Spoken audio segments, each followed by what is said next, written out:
Soyez toutes et tous les bienvenus sur Entre là, le podcast qui tisse des liens pour grandir, s'épanouir et se réjouir. Si les ressources terrestres sont limitées, il existe cependant des espaces sans limite. Une immensité à portée de cœur et de main. L'infinie richesse est dans nos liens. C'est cette richesse-là, cette immensité-là que j'ai envie de révéler et de partager avec vous.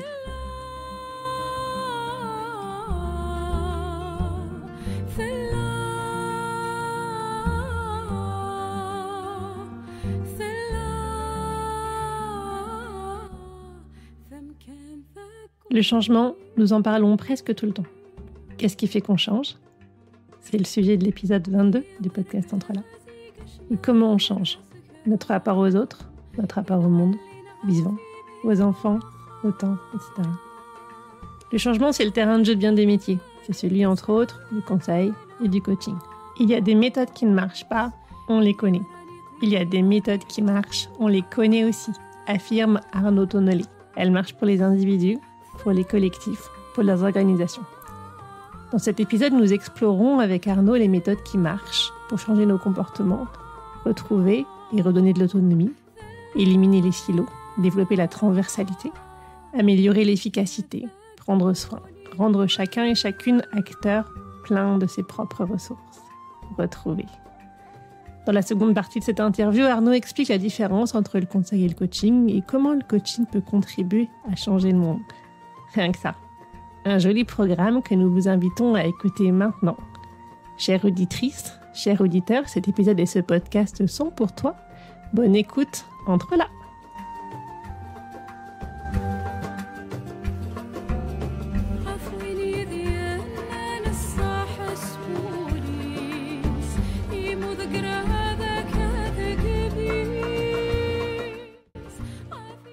Alors on y va. Allez. Bonjour Arnaud, merci beaucoup Bonjour d'être Gaëlle. avec moi et avec nous sur le podcast Entre là. Je t'en prie. On va parler ensemble de coaching d'équipe, d'organisation, de à quoi ça sert dans le monde d'aujourd'hui de faire du coaching. Qu'est-ce que c'est que ce terme, que ce mot et surtout que cette pratique.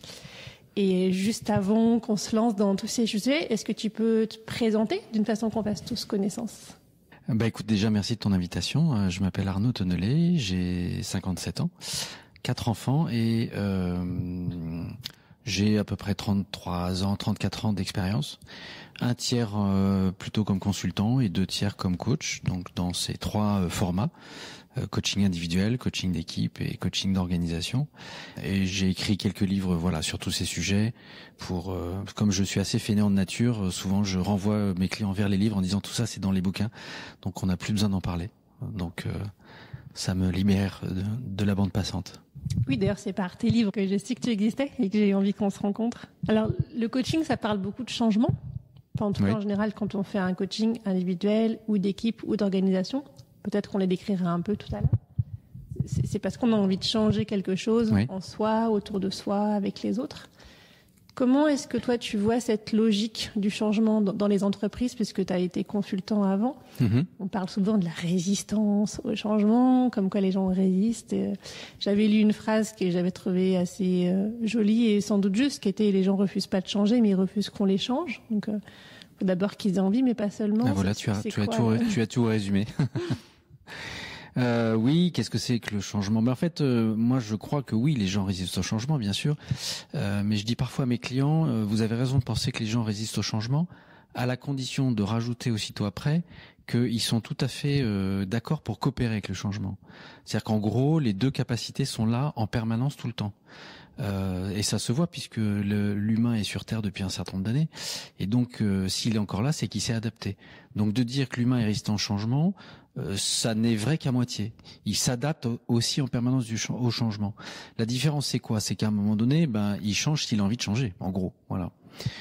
Et donc ça signifie que la première condition pour que les gens changent, c'est qu'il y a un minimum d'adhésion.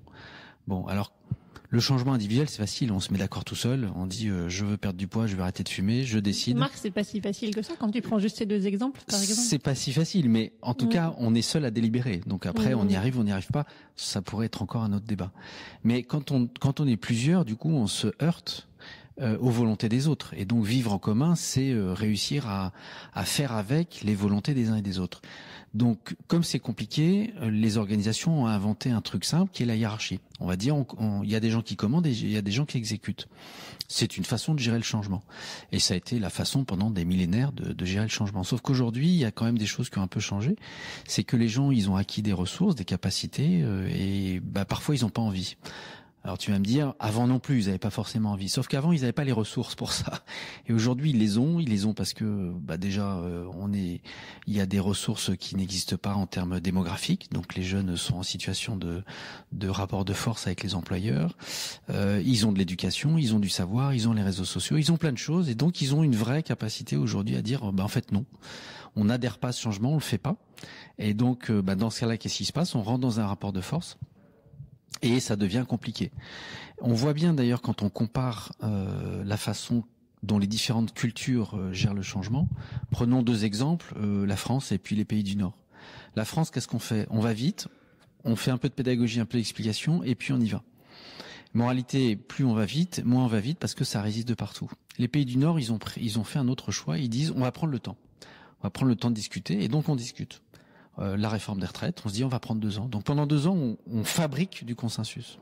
Et le changement, c'est d'abord fabriquer un consensus suffisant pour qu'on s'engage dans le changement.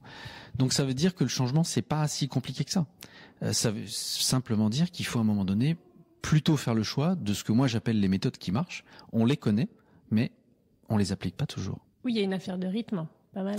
Il y a énormément une affaire de rythme, il y a une affaire de respect, il y a une affaire d'inclusion, il y a une affaire d'écoute. Bref, tout ce qu'on vit en coaching, c'est-à-dire qu'à un moment donné, c'est de considérer que si on veut que les autres changent, il faut un minimum les embarquer dans ce changement, les écouter, les associer, co-construire. Ça prend un petit peu de temps, mais ça prend souvent infiniment moins de temps de procéder de cette façon que de procéder de façon autoritaire, parce qu'un jour ou l'autre, on se prend le boomerang dans la tête et ça fait 2 millions de personnes dans la rue. Oui, puis on risque de prendre aussi des mauvaises décisions, parce qu'on n'aura pas tous les éléments. Absolument, absolument. Ouais. Ça s'appelle l'intelligence collective. Ça veut dire que souvent plusieurs cerveaux qu'on met ensemble et qu'on relie et qui s'entendent bien, ils produisent une qualité de décision supérieure à un cerveau tout seul. Encore faudra-t-il que nos dirigeants acceptent à un moment donné de partager et de considérer que les individus qu'ils gouvernent ont des choses à dire. Alors, tu parlais tout à l'heure de maigrir ou d'arrêter de fumer, par exemple, qui sont des décisions qu'on peut prendre seul, mais c'est des exemples sur lesquels on voit que c'est pas si facile d'agir, même quand on a décidé. Est-ce que dans le collectif, il y a des moments comme ça aussi où on arrive quand même à décider ensemble des choses, mais le changement ne se fait pas? Oui, ça arrive tous les jours, bien sûr. Je dis pas que le changement est une chose facile. Je dis juste qu'on sait faire. Voilà, les méthodes existent, les bouquins existent. Il y a plein de gens qui ont écrit, j'en fais partie. Donc on sait faire. Donc allons puiser dans les méthodes qui fonctionnent. Arrêter de fumer, on sait faire. Je ne dis pas que c'est facile. Je dis juste qu'on sait faire. Maigrir, on sait faire. Bon, par exemple, prenons maigrir. L'archétype de la mauvaise méthode, c'est le régime. Voilà. On sait parfaitement que le régime, ça ne fonctionne pas parce qu'en permanence, le corps va être en frustration de nourriture. Il y a plein d'autres méthodes pour maigrir que celle-là, sachant que maigrir répond à un autre objectif qui est être en bonne santé. On peut très bien être en bonne santé sans maigrir. On peut très bien être en bonne santé en prenant du poids, par exemple du muscle. Bon. Eh une femme qui va prendre du muscle, souvent elle sera en meilleure santé, mais elle pèsera plus lourd. Alors, quel est l'objectif? Est-ce qu'il faut perdre du poids ou est-ce qu'il faut en gagner? Donc il y a plusieurs façons d'aborder les mêmes sujets et on n'est pas obligé de prendre les méthodes qui fonctionnent pas. Oui. Alors le changement, c'est aussi, on a parlé là du changement individuel, du changement collectif, tu as parlé du changement politique, même si on n'a pas utilisé le mot politique. Utilisons pas de gros mots quand même. Dans ton livre, tu as parlé de changement au niveau de changer le monde, oui. Qui est un super vaste projet. Et tu me citais cette citation de Margaret Mead qu'on connaît, mais qui est très chouette, donc on va la redire. Ne doutez jamais qu'un petit groupe d'individus conscients et engagés puisse changer le monde. C'est même la seule chose qui ne se soit jamais produite. Ce que j'avais d'ailleurs aimé chez Margaret Mead, c'était elle aussi qui avait dit à une étudiante, tu dois savoir ça, que le début de la civilisation, c'était pas un enterrement ou des vases, etc. C'était un fémur brisé, guéri. Ce qui voulait dire que quelqu'un avait été blessé très fortement. Parce que, en général, quand on se brise le fémur, on risque aussi une hémorragie fémorale et on vit pas longtemps. Donc, que quelqu'un avait eu cette blessure très grave et que quelqu'un d'autre avait pris soin de lui suffisamment longtemps pour que la blessure guérisse et que la personne puisse continuer sa vie. Je le mets en lien parce que c'est aussi ça, la civilisation, c'est faire groupe ensemble. Comment tu vois tout ça? Comment tu vois le changement du monde, dans le monde? Alors, c'est vrai que le sous-titre du livre s'appelle Comment le coaching peut changer le monde. Donc, quand on le lit comme ça, on se dit oula, c'est un peu prétentieux tout ça. Alors oui et non. Oui, c'est un peu prétentieux parce que moi, je crois beaucoup à ce métier et donc j'ai fortement envie que ce métier se développe et que les coachs prennent leur place. En même temps, non, parce que il faut quand même voir que les coachs, ils interviennent dans des organisations. Les organisations, c'est quoi? C'est les entreprises, c'est des collectivités territoriales, c'est des institutions, c'est des administrations, c'est des hôpitaux, c'est des associations. Bref, c'est l'endroit où une majorité de gens sur Terre passent une majorité de leur temps. Bon, c'est pas rien. C'est-à-dire, les gens passent l'essentiel de leur journée dans une organisation, l'essentiel de leur semaine dans une organisation et l'essentiel de leur vie dans une organisation. Et les coachs, ils interviennent dans les organisations, soit au niveau individuel, soit au niveau d'une équipe, soit au niveau d'une organisation. Donc je crois que les coachs ont des choses à dire, ils ont des choses à faire, mais il faut qu'ils osent. Et je crois aujourd'hui qu'il y a une forme de pudeur qui est tout à leur honneur, mais je crois que le temps est venu que cette pudeur passe un peu à la trappe et que les coachs prennent la parole. Tout le monde prend la parole, les psys prennent la parole, les sportifs, les avocats, les ingénieurs, les experts en tout genre, les psys, etc. Et les coachs, bizarrement, sont extrêmement silencieux. Et je trouve ça dommage parce que j'ai la modestie ou la fausse modestie de croire que ils ont des choses à dire. Et ce livre, c'est une façon de prendre part à ce débat, mais de prendre part pas juste pour parler. On a tous compris quand même que notre modèle économique, notre modèle civilisationnel nous conduisait quelque part dans une impasse. Donc il faut quand même qu'on se remue et qu'on se remue pour changer et pour prendre une autre direction. Et je crois que les coachs ont quelque chose à dire sur ce sujet. Donc c'est en cela que quelque part on peut contribuer à faire évoluer les choses. Oui. Et qu'est-ce que toi tu as envie de dire sur ce sujet? Que justement, je crois qu'au fond, la façon dont on traite les humains dans les entreprises et la façon dont on traite les ressources au niveau de la planète, c'est la même chose. Et assez bizarrement, enfin ça n'est bizarre que en superficie, mais comme par hasard, le fait que les gens aujourd'hui refusent un certain nombre de choses et le fait que la planète se rebiffe, comme par hasard, ça arrive au même moment. Ça veut dire qu'on atteint des mécanismes vivants qui jusque-là étaient plutôt sympas, c'est-à-dire qu'ils se régénéraient, les gens faisaient ce qu'on voulait dans les organisations. Aujourd'hui, les gens disent non, on veut plus être traité comme ça, on veut plus fonctionner comme ça, on veut plus être dans ce modèle qui consiste à exploiter de façon infinie les ressources, à consommer, à produire, à jeter, puis on recommence, on extrait des ressources, on consomme, on jette, etc., etc. Et je crois qu'au fond, ce qui se passe dans les organisations, c'est l'exact reflet de la façon dont on traite les ressources minérales, les ressources animales, les ressources en poisson, les ressources végétales. Et je crois profondément que c'est ce rapport aux ressources qu'il faut qu'on modifie et qu'on fasse évoluer. Pas tellement pour nous, moi je veux dire, j'ai 57 balais, dans 30 ans je suis plus là, mais pour nos gamins, pour leurs petits-enfants, parce que ça va devenir juste intenable. Je suis vraiment en phase avec toi parce que je pense aussi que cette logique d'exploitation, elle vient d'une logique de domination. C'est une manière de dire la même chose que ce que tu dis. Hein. Exactement. Et qu'elle vient du fait que la plupart des enfants, on en parlait juste avant de commencer l'enregistrement, sont pas pris comme des vrais êtres humains, ouais. Ont une vraie pensée. Un enfant est pris un peu comme un objet qu'on dresse, qu'on façonne à notre main. D'abord, les gens disent on fait des enfants, alors qu'on fabrique rien du tout. Enfin, on accueille une vie. Oui, et puis c'est les enfants qui font les parents. En plus. Et finalement, c'est effectivement, on peut penser que si les enfants étaient accueillis comme ça, et pas considérés comme les objets, ils considéreraient pas le monde autour d'eux, les animaux et les espèces vivantes comme des objets. Il y a cette réification, en fait, cette exploitation et qui vient d'un même regard sur les autres et sur soi-même, en fait, parce que souvent les gens qui exploitent le plus les autres sont aussi des gens qui s'exploitent eux-mêmes d'une certaine manière. Et d'ailleurs, je pense, pour aller dans ton sens, que le fait qu'on parle de ressources humaines, de mon point de vue, c'est une catastrophe.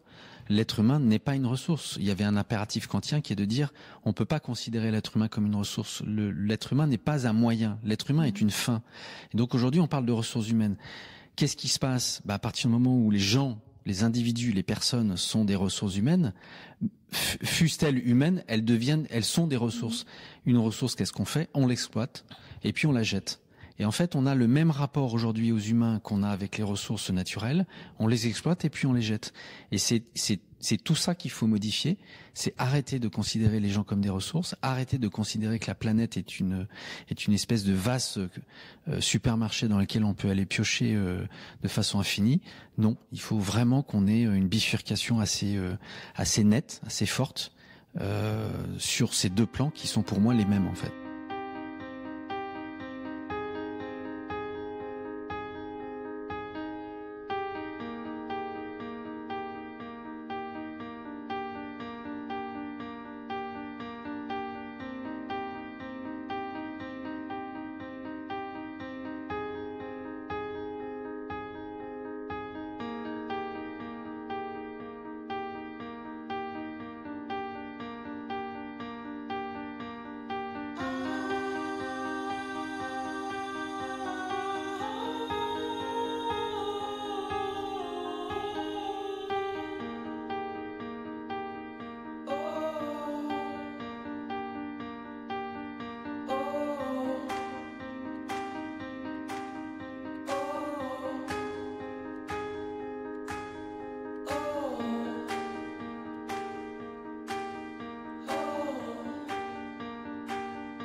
Coaching, le fait d'humaniser l'organisation, mais parfois, moi ça m'est arrivé, peut-être toi aussi, même si c'est pas formulé comme ça, ce sont des choses comme je voudrais que les gens soient fiers d'être là, ou je voudrais prendre soin d'eux, ou je voudrais comprendre ce qui se passe et comment je peux prendre mieux soin d'eux. C'est des demandes moi, que j'ai déjà eues, toi peut-être aussi. Plus rarement, j'avoue. Ça peut arriver, mais plus rarement. Alors souvent, ce qu'on a, enfin, je reprends un peu ce que j'ai pas mal entendu dans les demandes récentes, c'est on veut simplifier, on veut être plus efficace, on veut transformer le management, que les gens soient des managers. Alors c'est des fois quand on utilise des mots anglais, c'est qu'on sait pas complètement ce qu'on met derrière. C'est plus chic. Mais parfois on sait quand même un peu. On veut que les gens soient plus autonomes, mais en même temps on veut qu'ils fassent ce qu'on leur demande. Que ce soit pas une autonomie d'auteur, mais que ça soit une capacité à faire ce qu'on vous demande tout seul plus vite. On veut augmenter la transversalité, on veut briser les silos. Comment toi tu vois ces demandes, t'en as peut-être d'ailleurs eu d'autres, et puis comment tu les mets en lien et comment tu les mets justement au regard de ce changement sociétal dont tu as commencé à parler? En fait, je crois que tout ça, ça va ensemble. Les demandes ou les que tu évoques. Alors là, pour le coup, autant j'ai pas énormément de demandes sur le bien-être, ou autant j'ai beaucoup de demandes sur le désilotage, l'autonomisation, etc. Je crois que c'est des demandes légitimes. Donc moi, ça me choque pas. Maintenant, ce qui me trouble, c'est que à peu près systématiquement, on choisit pas les bonnes méthodes pour le faire. Prenons un exemple comme la simplification. Quand on veut simplifier, qu'est-ce qu'on fait? On arrête d'empiler, on arrête de faire. Si on voulait par exemple simplifier la législation, on va pas voter une loi sur la simplification. On va arrêter de faire les lois. On va prendre les codes et puis on va les vider de lois. C'est ça, simplifier. En fait, les entreprises n'arrivent pas à ne pas faire. Et ça, c'est vraiment une sorte de maladie occidentale. C'est qu'on a du mal à accepter l'idée qu'on peut atteindre des résultats sans faire. Et donc, on va faire, le nouveau manager, il arrive et il fait quelque chose. Il veut simplifier. Qu'est-ce qu'il fait? Il va rajouter un nouveau système de simplification. François Hollande avait lancé un vaste plan qui s'appelait un plan de simplification. Je crois de mémoire qu'il y avait plus de 300 mesures. Bon, on voit bien qu'un plan de 300 mesures ne va rien simplifier du tout. Donc, si on veut simplifier, c'est très simple. Arrêtons d'empiler les règles, les procédures, les référentiels, et on va simplifier. Même chose sur l'autonomie. On dit on veut autonomiser les gens. Pourquoi on n'y arrive pas? Pour une raison simple, c'est que les gens sont déjà autonomes. Dans leur vie courante, le collaborateur de base, il a une femme, un mari, des enfants, une voiture, une maison. Bref, il mène sa vie, il prend des décisions, donc il est déjà autonome. Pourquoi tout d'un coup ne le serait-il plus dans une entreprise ?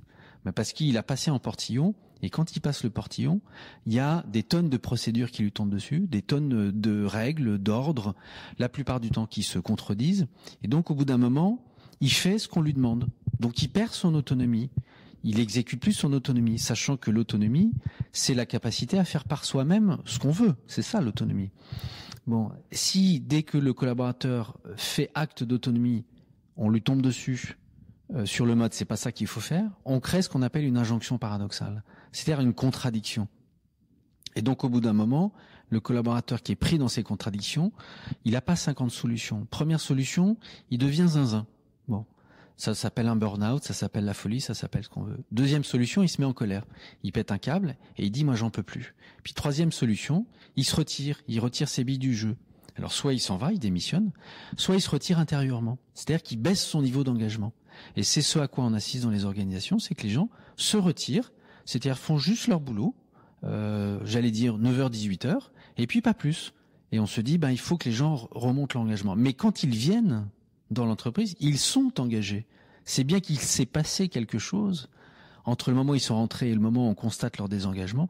Et c'est ça qu'il faut travailler. C'est pas de rajouter des programmes d'engagement. Ça n'a aucun sens. On avait eu un entretien avec Thierry Pardo. On avait parlé d'éducation et lui, il est prof d'aïkido. Et il disait l'enseignement, c'est pas de rajouter des choses, c'est d'enlever ce qui empêche que ça fonctionne. Exactement.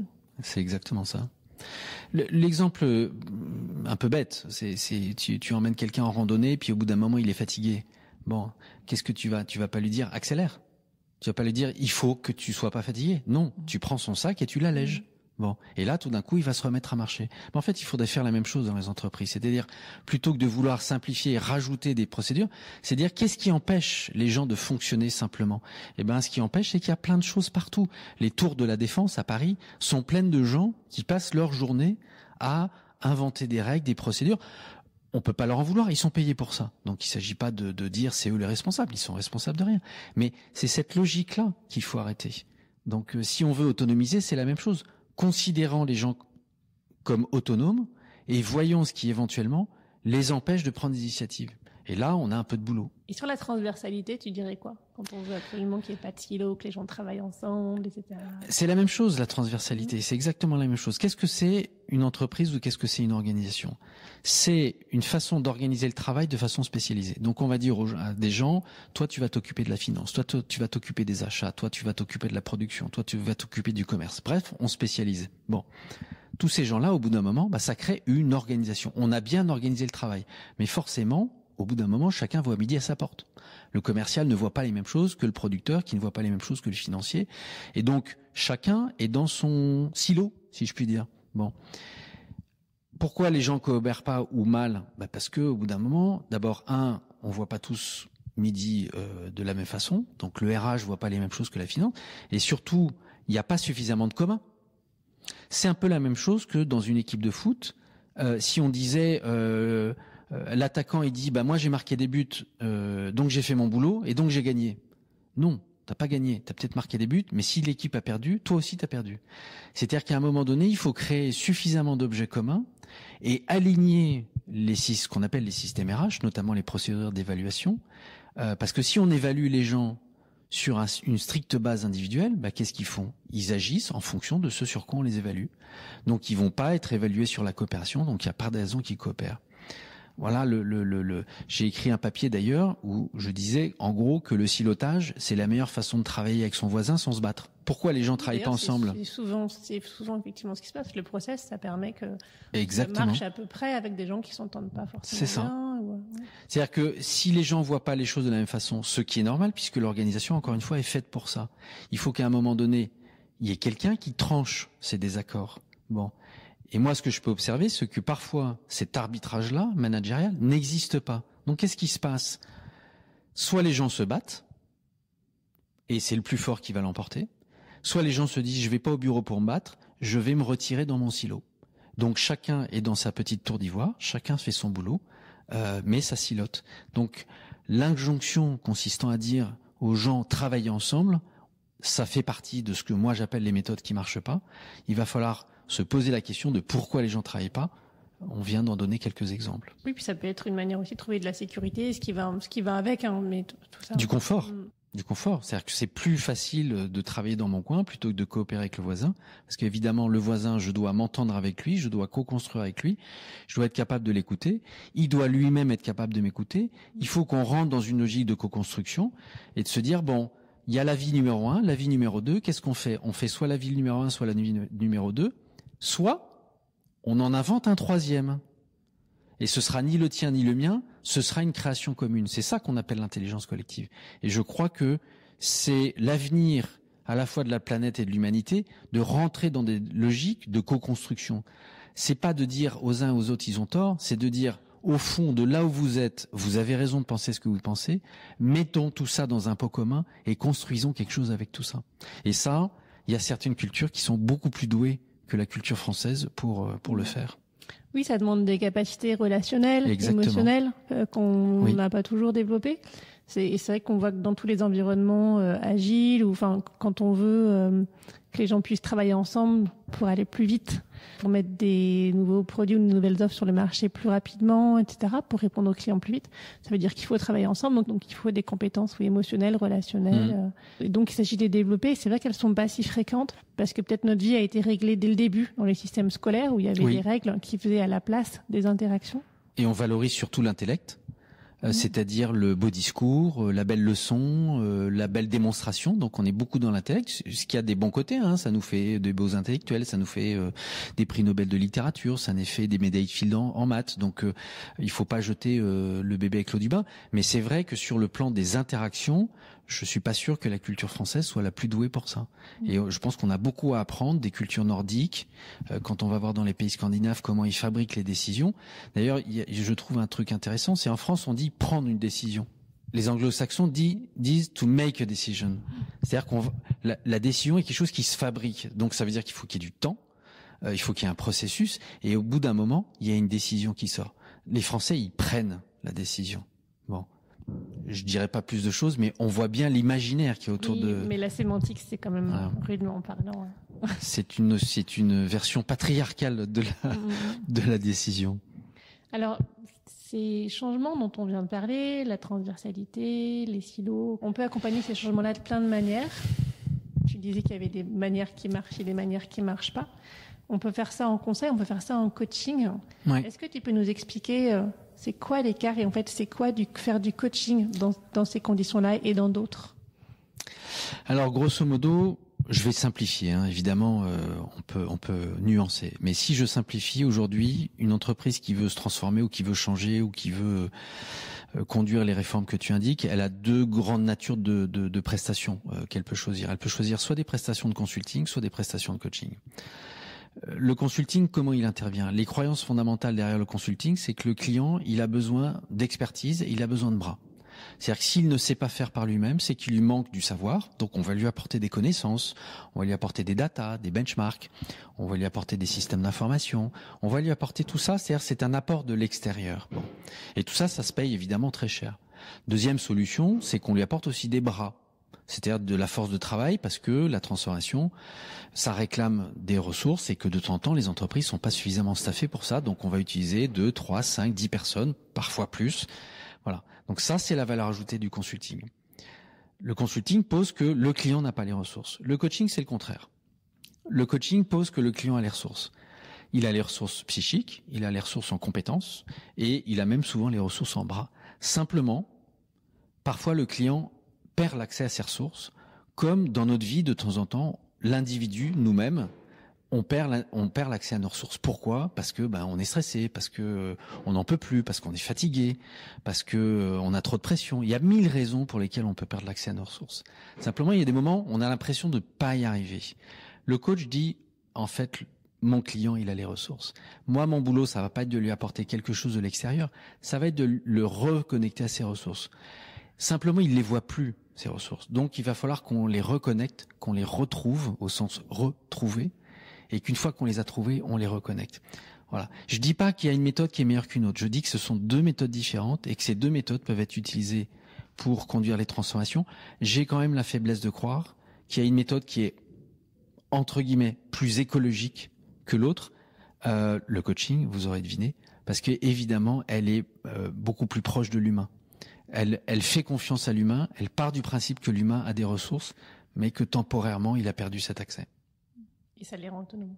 Et ça les rend autonomes. Ça les re-rend autonomes, plus exactement. C'est-à-dire que ça part du principe qu'ils le sont, mais que pour une raison X ou Y, temporairement, ils ont perdu l'autonomie.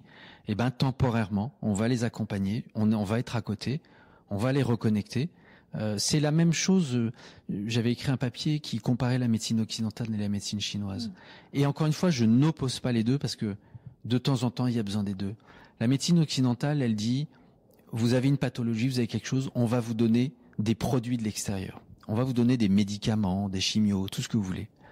La médecine chinoise, et par exemple l'acupuncture, va dire, je pars du principe que vous êtes en bonne santé, en général, mais que temporairement, il y a des choses qui coincent dans votre corps.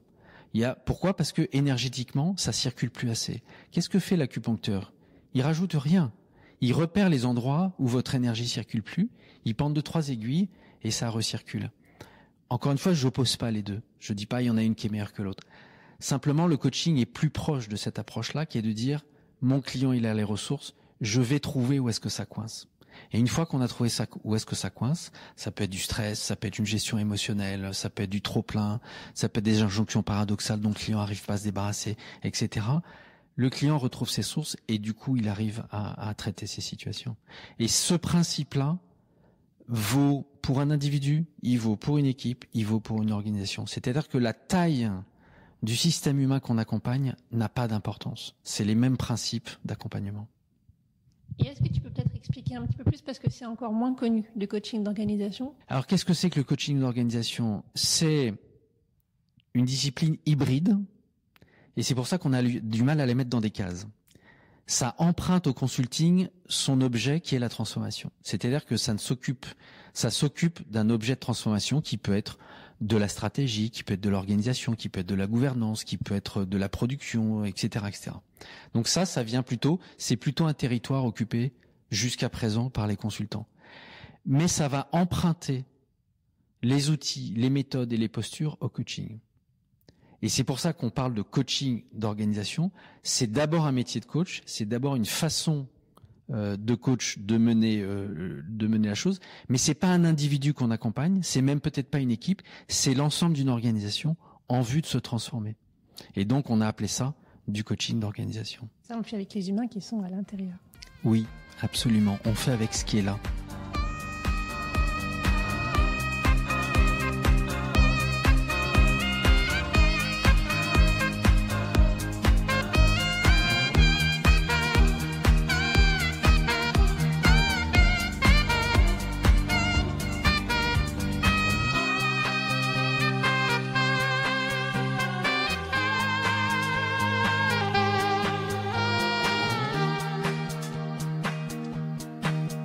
Oh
que moi j'ai entendu beaucoup en coaching, toi peut-être aussi, c'est ces sujets de reconnaissance.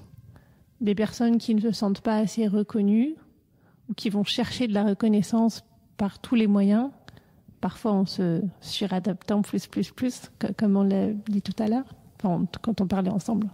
Donc c'est pas dans l'enregistrement. Il y a aussi des gens qui partent parce qu'ils sont pas reconnus. Enfin bon, c'est pas du tout le seul sujet, mais c'est un des sujets, la reconnaissance. Qu'est-ce que tu as envie de dire sur la reconnaissance? Tu as combien de temps? Tu as 3 heures là, parce que c'est un très vaste sujet. Qu'est-ce qu'on peut dire sur la reconnaissance? Alors la première chose, c'est que quelqu'un comme Eric Berne, qui est le fondateur d'analyse transactionnelle, nous a appris que le besoin de reconnaissance, c'est un des besoins premiers du nouveau-né. C'est-à-dire que le nouveau-né, il a d'abord besoin qu'on le voie, il a besoin qu'on le touche, il a besoin qu'on lui parle. Et tout ça, c'est de la reconnaissance. Ça veut dire je te reconnais, je te connais et je te reconnais. On a même fait des expériences, les célèbres expériences de Frédéric de Prusse, où on avait isolé des enfants. Frédéric de Prusse voulait savoir si les enfants qui naissaient parlaient l'allemand. Et donc il avait dit aux nourrices, vous ne parlez pas aux enfants. Moralité, les enfants sont tous morts au bout d'1 an. D'accord ? Donc on voit bien que le besoin de reconnaissance, d'être reconnu par l'autre, il est absolument vital, y compris sur un plan physiologique. Je n'existe pas sans les autres. Je ne peux définir mon identité que dans le regard de l'autre. Bon. Et donc ça, quand on le transbahute, si je puis dire, dans les organisations, ça donne quoi ? Ça veut dire que quand je travaille, j'attends quoi ? J'attends évidemment un salaire, c'est évident. J'attends un revenu. Mais j'attends aussi qu'on me dise, c'est bien, tu fais du bon travail. Quand vous allez chez le boulanger, regardez quand vous dites au boulanger, dites donc, votre pain, il est sacrément bon. Vous avez vu le regard qu'il a ? Vous voyez, quand vous allez au restaurant et que le chef, il vient dans la salle, autour des salles, qu'est-ce qu'il fait ? Eh bien, il vient entendre que vous avez passé un bon moment. Il n'est pas juste là pour faire de l'argent, même si il fait aussi ça pour gagner de l'argent. Donc, le besoin de reconnaissance, il est premier. Simplement, pourquoi il est si compliqué en entreprise ? Parce que reconnaître quelqu'un, quand on est manager, c'est contracter une dette. Et donc là, évidemment, on va rentrer dans ce qu'a Marcel Mauss a appelé le don et le contre-don, c'est-à-dire tu es ma collaboratrice, tu as fait du bon travail, et je vais te dire, Gaëlle, tu as fait du super travail. Bien. Donc tu vas être contente. Mais à un moment donné, peut-être en fin d'année, au moment des entretiens d'évaluation, que sais-je, tu vas dire, écoute Arnaud, tu m'as dit que j'avais fait du bon travail, donc j'aimerais bien qu'il y ait un peu de retour. Par exemple, sous forme de rémunération, un bonus, une prime, ou que sais-je, ou une promotion. Bien. Si j'ai ça dans mon escarcelle, je vais te le donner. Sauf que depuis une trentaine d'années, les entreprises ont quand même décidé de réduire ce qu'elles donnaient à leurs collaborateurs financièrement. Pourquoi ? Parce que on a revu la répartition de la valeur entre le travail et le capital, et le capital a dit je prends l'argent et puis pour le travail on verra après. Donc les managers ont plus grand chose à donner. C'est ce qui fait que tous les ans on se bat pour avoir 1%, 2%. Bien. Et donc le manager il est embêté. Il dit écoute Gaëlle, ouais t'as fait du super boulot mais j'ai rien à te donner. Gaëlle elle va rien comprendre. Dire je comprends pas, j'ai fait du super boulot et tu me dis t'as rien à me donner. Donc si on continue cette logique, au bout d'un moment la collaboratrice elle s'en va. Comment on peut se ressortir de cette impasse ? C'est très simple. On reconnaît pas le travail. Donc, moi, je vais jamais te dire que tu as fait du bon boulot. Ce qui veut dire qu'en fin d'année, j'aurai rien à te donner. Et donc, c'est ce qui explique qu'il suffit pas de dire aux managers, on leur apprend dans des stages de formation à faire du feedback, mais c'est pas qu'une affaire individuelle. C'est aussi une affaire de qu'est-ce qu'on a à injecter dans cette affaire du don et du contre-don. Mon collaborateur m'a donné de la compétence, de l'envie, de l'engagement. Il faut que je lui rende du contre-don. Mais encore faut-il que j'ai quelque chose à rendre. Si l'entreprise me dit, écoute, tu sais quoi, cette année, c'est 1% d'augmentation. Donc ça veut dire qu'il y a 80% des gens qui auront rien, et puis il y a 10% ou 20% qui auront 3%, ça veut dire que je vais faire 80% de gens furieux. Voilà. Donc pour me sortir de ce mauvais pas, je ne reconnais pas le travail. J'avais pas pensé de cette option. Elle n'est pas consciente. Je dis pas que les managers consciemment font tout ce calcul-là, mais ils savent bien, le manager junior ne le sait pas, mais au bout d'un moment, les managers expérimentés, ils sont très inconfortables en fin d'année, très inconfortables. Au moment de l'entretien d'évaluation, ils se disent « Qu'est-ce que je vais avoir à donner à mes collaborateurs qui ont fait un super boulot ?»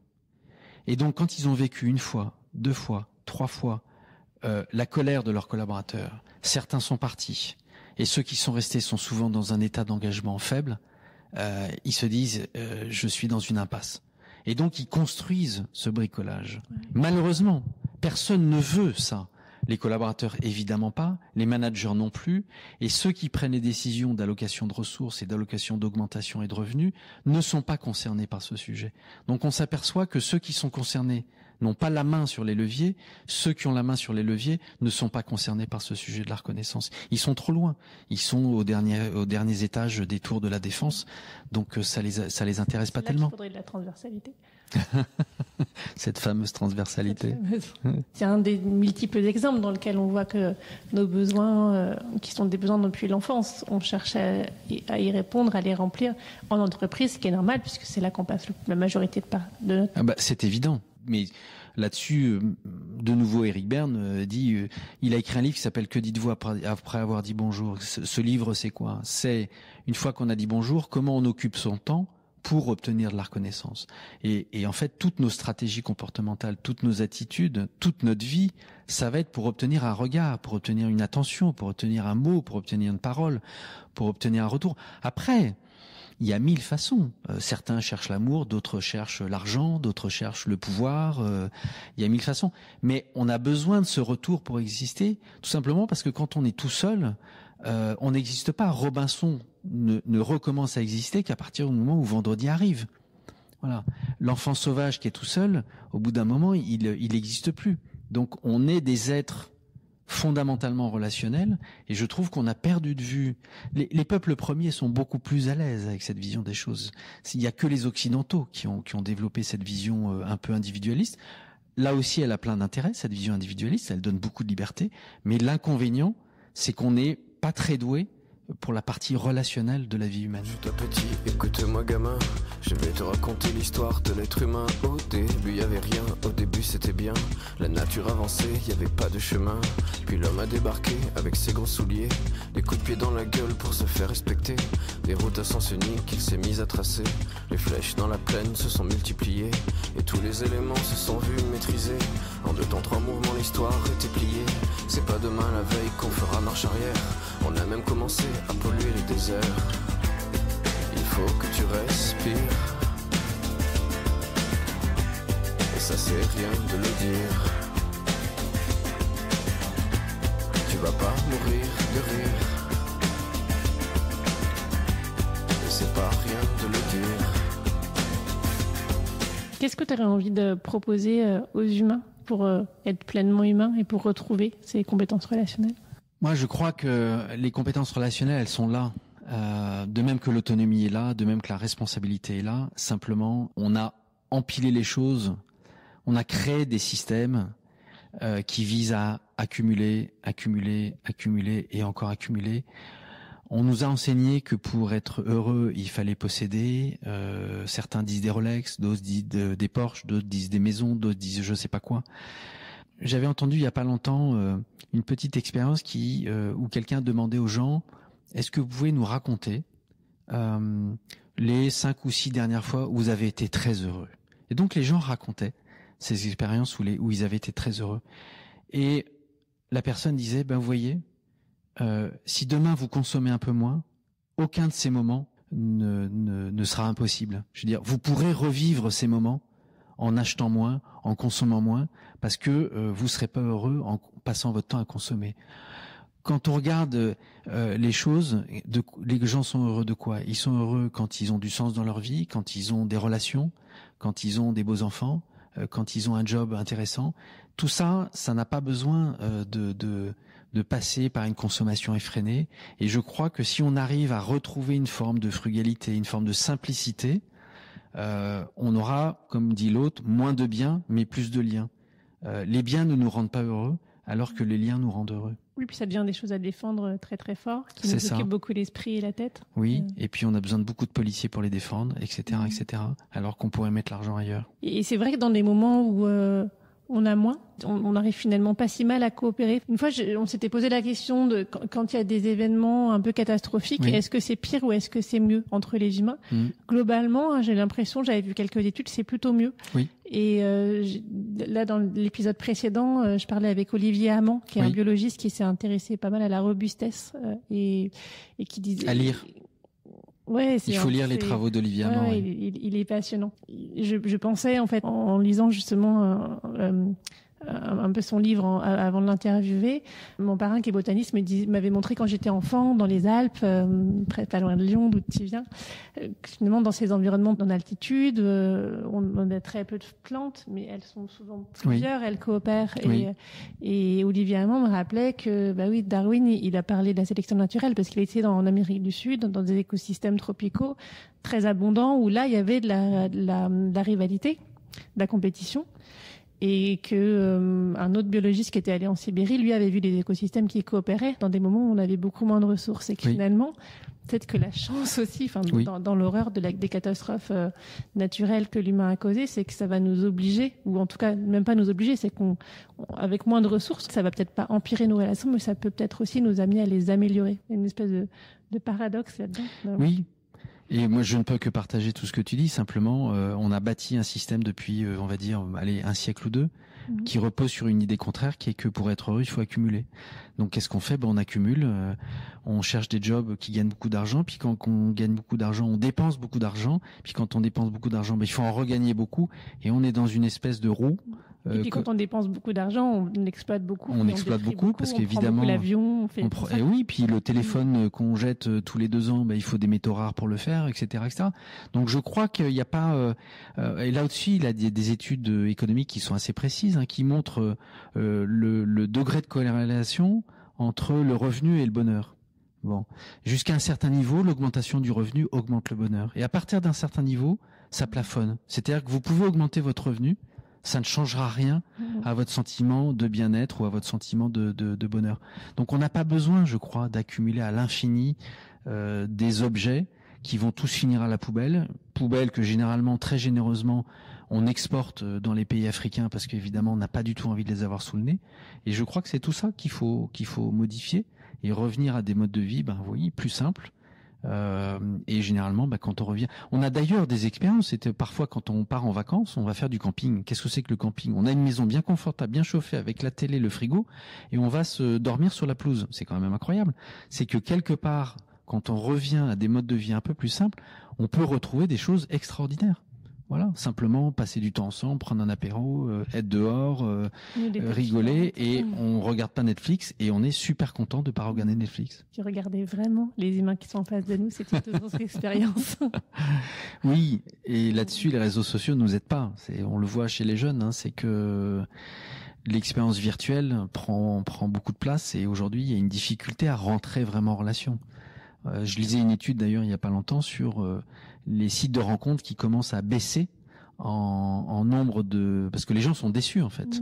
Ils sont déçus et ils se disent mais en fait il faut qu'on se rencontre pour de vrai. Le virtuel, il y a un moment donné, ça va bien quoi.